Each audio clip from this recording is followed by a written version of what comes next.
മൂന്നാമത്തത് മഹാന്മാരായ പണ്ഡിതന്മാര് പറയുന്നു വലാ യജ്തമിഉ ശഖാ മഅൽ ഖുർആൻ. ലോകത്തിന്റെ മുഴുവനും സിട്ടാവായ റബ്ബില്ലേ, ആ റബ്ബിന്റെ കലാമല്ലേ ഖുർആൻ. അതിന് തുടക്കമില്ലല്ലോ, കാരണം റബ്ബിന്റെ കലാമാണല്ലോ. നിങ്ങൾ കാണുന്നില്ലേ വിശ്വാസികള്, ഞാൻ പറഞ്ഞില്ലേ നിങ്ങളെ മൊബൈൽ ഫോണിന് അപ്ഡേറ്റ് ഉണ്ട്, അതുപോലെ ടെക്നോളജികൾക്ക് അപ്ഡേറ്റ് ഉണ്ട്, എല്ലാ കാര്യങ്ങൾക്കും പുതുമയുണ്ട്, പുതുമ ഇങ്ങനെ ഉണ്ടായിക്കൊണ്ടിരിക്കുന്നുണ്ട്. പക്ഷേ ലോകത്തിന്റെ മുഴുവനും അധിപനായ അല്ലാഹ്, അവന്റെ കലാമിന് മാറ്റമില്ല. അതിനൊരു പുള്ളി താഴോട്ടേക്ക് മാറ്റുന്ന പ്രശ്നമില്ല, ഒരു കൊത്ത് അധികരിപ്പിക്കുന്ന പ്രശ്നമില്ല.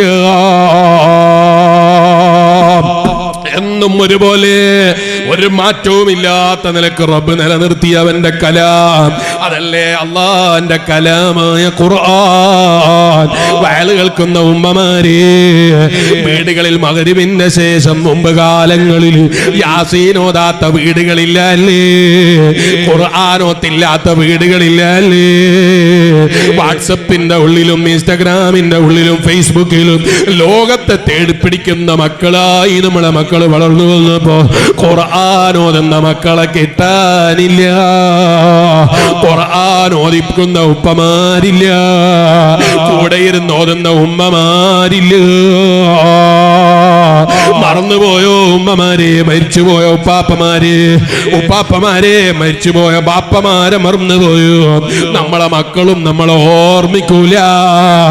കാവൽ കിടക്കുന്ന ബാപ്പക്ക് ഉമ്മക്ക് ഖുർആൻ ഓതണം എന്ന് ചിന്തിക്കുന്ന മക്കളായി നമ്മളെ മക്കൾ വളർന്നു വരണോ. വീട്ടിൽ ഖുർആൻ ഓതുന്ന അന്തരീക്ഷം ഉണ്ടാക്കിയെടുത്തു. നമ്മളെ പരമ്പരകൾ നമുക്ക് വേണ്ടി ഖുർആൻ ഓതിയില്ലെങ്കിൽ നമുക്ക് വേണ്ടി ഖുർആൻ ഓതലാരാ? അല്ലാഹുവിന്റെ ഹബീബ് നബി മുഹമ്മദുർ റസൂലുള്ളാഹി സല്ലല്ലാഹു അലൈഹി വസല്ലം പറഞ്ഞില്ലേ, ഇദാ മാതൽ മുസ്ലിം, ഒരു മുസ്ലിം മരിച്ചു പോയാൽ ഇൻഖത അമലു ഇല്ലാ മിൻ സലാസ്, മൂന്ന് കാര്യങ്ങൾ ഒഴികെ അവന്റെ എല്ലാ കാര്യങ്ങളും മുറിഞ്ഞു പോകും. അതിലൊന്ന് അല്ലാഹുവിന്റെ റസൂൽ സല്ലല്ലാഹു അലൈഹി വസല്ലം പറഞ്ഞതല്ല, വലദുൻ സ്വാലിഹു യദ്ഉ ലഹു, മരിച്ചുപോയ ബാപ്പക്ക് വേണ്ടിയുള്ള ദുആ, മരിച്ചുപോയ ഉമ്മാക്കുള്ള ദുആ, അത് എന്നും നിലനിൽക്കുന്ന സമ്പത്താണ് കേട്ടോ.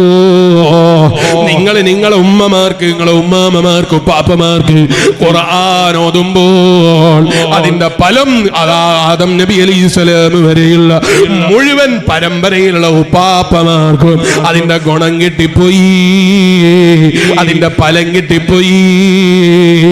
ഈ ഫലം മുറിച്ചു കളയുന്ന കണ്ണികളായി ഈ കാലഘട്ടത്തിൽ ജീവിക്കുന്ന നമ്മൾ മാറിപ്പോയാൽ നമുക്ക് ഖുർആൻ കിട്ടൂല എന്ന് മാത്രല്ല, നമ്മളെ മുൻഗാമികൾക്കും ഖുർആനിന്റെ ഫലം പരമ്പരകൾ ഓതിയിട്ടുള്ള പ്രതിഫലം കിട്ടുന്നതിന് തടസ്സക്കാരനായി ഈ ജനറേഷൻ മാറിപ്പോയി എന്ന് പറയേണ്ട ഗതികേട് ഉമ്മമാരെ സമ്പാദിക്കരുത് കേട്ടോ. അതിനെന്താ വേണ്ടത്? ഒരിക്കലും അരി പിടിച്ചിട്ട് കയ്യിൽ പിടിച്ചിട്ട് കോഴിയെ തെളിച്ചാ കോഴി പോകൂല. എന്താ കാരണം? ഈ കളിക്കുന്ന ആളെ കയ്യിൽ കാണുന്ന അരിയുടെ മറ്റിന്റെ മണിയുടെ കൊതയ്ക്കത് കണ്ടിട്ടാണ്. ഇതുപോലെ മൊബൈൽ പിടിച്ചിട്ട് ഖുർആൻ ഓതടാ മോനെ എന്ന് ബാപ്പ പറഞ്ഞാൽ ഒരിക്കലും മക്കൾ ഖുർആൻ ഓതൂല. ഖുർആൻ ഓതണമെങ്കിൽ നമ്മൾ ഇരുന്ന് ഖുർആൻ ഓതിയിട്ട് കാണിച്ചു കൊടുക്കണം. ഖുർആനിന്റെ മഹത്വം അറിയില്ലേ? ഞാനത് വയല് പറയേണ്ടതില്ലല്ലോ. ഇത്ര വലിയ ബഹുമാനമുള്ളൊരു ഗ്രന്ഥം ലോകത്ത് വേറെ പറയാനില്ലല്ലോ. അതുകൊണ്ടാ ഹബീബ് നബി മുഹമ്മദുർ റസൂലുള്ളാഹി സല്ലല്ലാഹു അലൈഹി വസല്ലം പറഞ്ഞത്, ആ ഗ്രന്ഥം ഒരു സാധാരണ ഗ്രന്ഥമല്ലല്ലോ. ആ ഗ്രന്ഥം ഒരിക്കലും ഒരു സാധാരണ പുസ്തകം പോലെയല്ലല്ലോ. അത് വല്ലാത്തൊരു ഗ്രന്ഥം തന്നെ.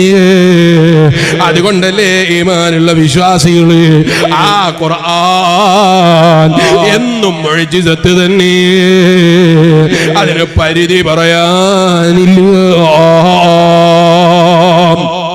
ഹബീബ് അഷ്റഫുൽ ഖൽഖ് മുഹമ്മദുർ റസൂലുള്ളാഹി സ്വല്ലല്ലാഹു അലൈഹി വസല്ലം പറഞ്ഞു, ആ ഖുർആൻ ഓതുമ്പോൾ നിങ്ങൾ കരഞ്ഞുകൊണ്ട് ഓതിക്കളയണം. ഖുർആൻ ഓതുന്ന സമയത്ത് കരഞ്ഞുകൊണ്ട് ഖുർആൻ ഓതണം. എന്തേ കാരണം? ഖുർആൻ ഓതുന്ന സമയത്ത് അതേ കരയേണ്ട സ്ഥലങ്ങൾ എത്തുമ്പോൾ കരഞ്ഞുകൊണ്ട് ഖുർആൻ ഓതണം. അതിന് നിങ്ങൾക്ക് സാധിക്കുന്നില്ലെങ്കിലോ ഹബീബ് നബി സല്ലല്ലാഹു അലൈഹി വസല്ലം പറയുന്നു, കരച്ചൽ അഭിനയിച്ചുകൊണ്ടെങ്കിലും നിങ്ങൾ ഖുർആൻ ഓതണേ. അത് അല്ലാഹുവിന്റെ കലാമാണ്. അതുകൊണ്ട് ഉമ്മമാരെ, ജീവിതത്തിൽ എത്ര കൂടുതൽ അധികരിപ്പിക്കാൻ കഴിയോ, എത്ര കൂടുതൽ ഓതാൻ കഴിയോ, ജീവിതത്തിൽ പതിവാക്കിക്കോ. അത് മനസ്സിന് സമാധാനം കിട്ടാൻ, ടെൻഷൻ മാറി കിട്ടാൻ, മക്കള് നന്നായി കിട്ടാൻ, നമ്മളെ ജീവിതം തന്നെ പരാജയത്തിൽ പെട്ടുപോകാതിരിക്കാൻ, നമ്മളെ പരമ്പരകളെ ജീവിതം പരാജയത്തിൽ സംഭവിച്ചു പോകാതിരിക്കാൻ ഖുർആനോത്ത് വലിയ കാരണമാണ് കേട്ടോ.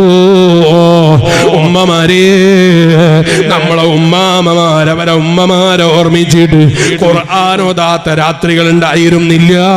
അതുപോലെ അവരെ ഉപ്പാപ്പമാരെ ഓർത്തിട്ട് ഖുർആനോദാത്ത ദിവസങ്ങൾ ഉണ്ടായിരുന്നില്ല. ഇന്ന് സീരിയൽ എഡിറ്റായപ്പോൾ, സീരിയലിന്റെ പിന്നാലെ ആയപ്പോൾ ഖുർആനോദാൻ ചിലർക്ക് സാധിക്കുന്നില്ല. ഖുർആനുമായുള്ള ബന്ധം മുറിഞ്ഞുപോയി. മഹാന്മാരായ പണ്ഡിതന്മാര് പറയാണ്, വിജയത്തിന്റെ വഴിയിലേക്ക് എത്തണമെങ്കിൽ നീ നിന്റെ ജീവിതത്തിൽ ഏറ്റവും മുറുകെ പിടിക്കേണ്ട ഒരു സംഗതിയാണ് ഖുർആനിനെ മുറുകെ പിടിച്ചു.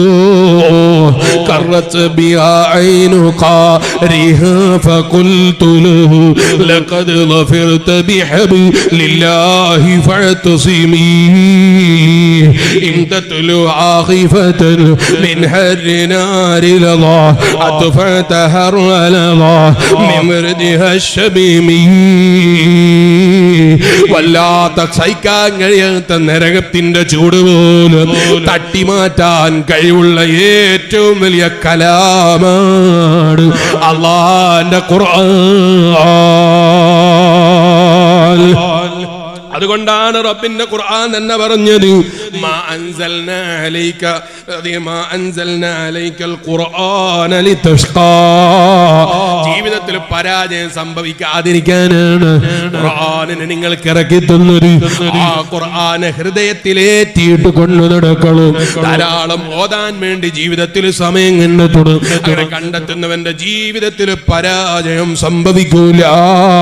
നാലാമത്തത് മഹാന്മാരായ പണ്ഡിതന്മാര് പറയുന്നു, വലാ യജ്തമി